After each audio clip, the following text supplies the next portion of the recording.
So the news just broke about Bruce Arians being named the head coach of the Tampa Bay Buccaneers, and I can't even lie, I like the hire on their part.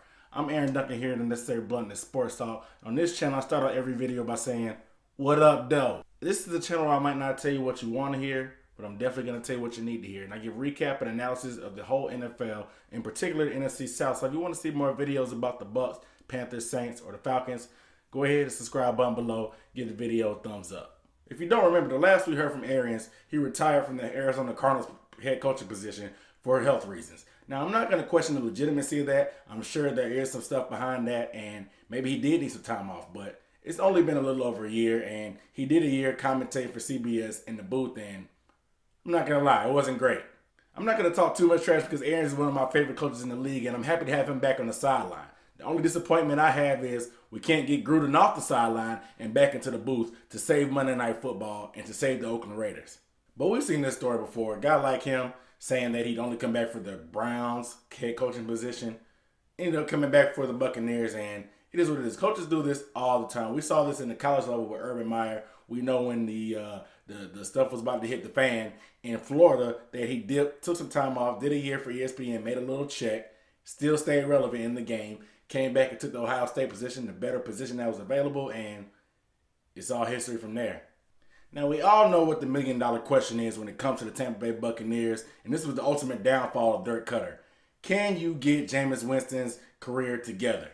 Bruce Arians has been known to be a quarterback guru or the quarterback whisperer, whatever you want to call it these days. The way he got that Arizona Cardinals job was he was very impressive as interim coach for Chuck Pagano as he was dealing with his illness in Indianapolis, leading that team to the playoffs. The players loved him. He motivated them. He had a very aggressive style of play calling, and the offense made a lot of big strides, especially Andrew Luck.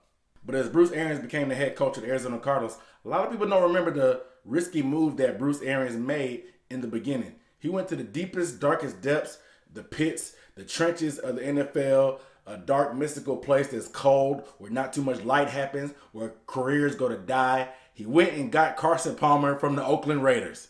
And just as quick as the second year for Carson Palmer and Bruce Arians' offense, when Carson Palmer had a full, healthy slate of games, Carson Palmer was an MVP candidate, and the Cardinals went to the NFC Championship. Palmer ended up going to the Pro Bowl that year in his best year of his career. A lot of this credit has to be given to Arians because he's one of the most aggressive play callers in the league with the offense that stretches the ball downfield. Marry that with Carson Palmer, who has one of the best downfield touch deep balls in the league, and you got a match made in heaven.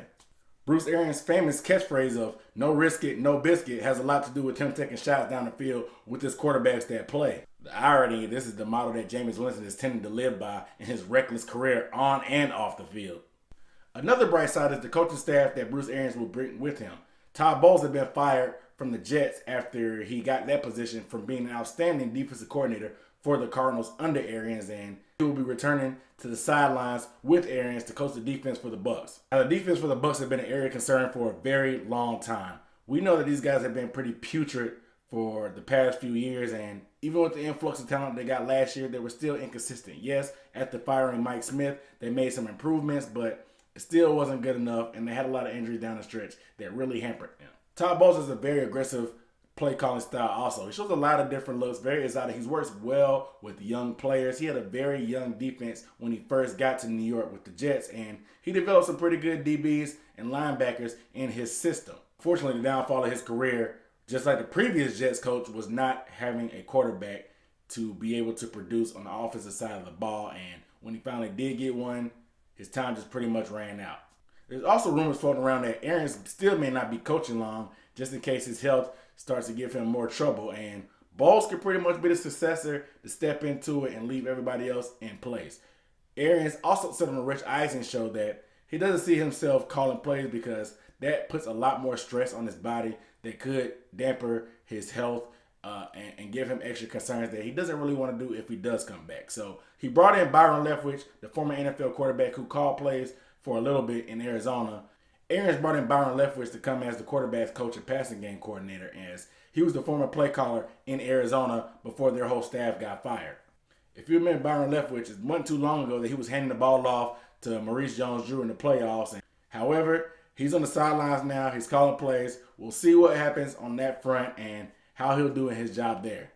All in all, I can't knock this move by the Bucs. It's the big time move that they needed. A quarterback guru. You got to get an offensive minded guy that can put a different type of voice in Jameis' ear.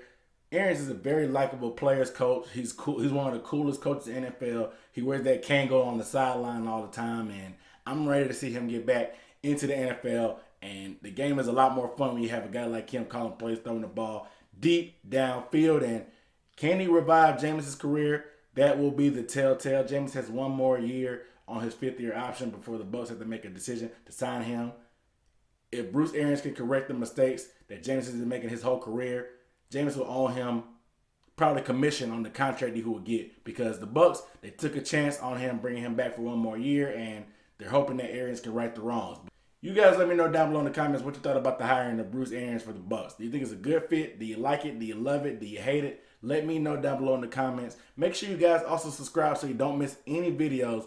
You guys know who it is. I'm the 4-hour football prophet, Aaron Duncan, here with the Necessary Bluntness Sports Talk. I'll see you next time.